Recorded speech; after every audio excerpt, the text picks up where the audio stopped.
तुम्हें शर्म है कुछ? नहीं। तो भोजपुरी के गांधनाथपुर नगरी में एक बार फिर से आ गए बानी। ठीक है, तो चली ना। चलो भाई। मारे तो माजा सुहाग वाली रातों में।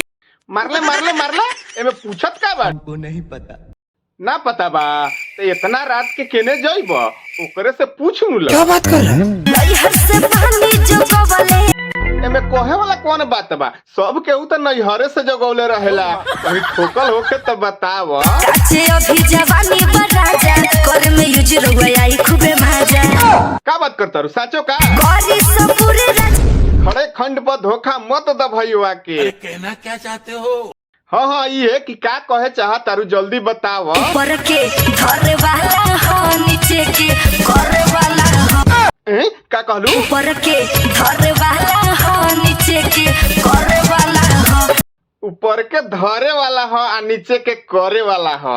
तो शुक्र कर हमारे कैमरा मैलंग नहीं खू न तो ठेल के रेल बना दे रहे बिना तेल के। सनी रुआ जाए मुहार हो। इतना खेल का बड़ू का भौजी कि भैया हार जाई। कबो चढ़े वाला कबोई उतरे वाला हो। बस बस बस बस बस पता चल गई कि तू जीबी रोड से आइल बाड़ू। का भाई लोग आओ सनम जाओ सनम। तोहनी लोग के का लागता भाई लोग? जा तो नीचे कमेंट में बताओ। तो मिलत नहीं अगला वीडियो में, लेकिन जाए से पहले चैनल के सब्सक्राइब कर दिया भाई लोग। बाय बाय, टेक केयर, जय हिंद।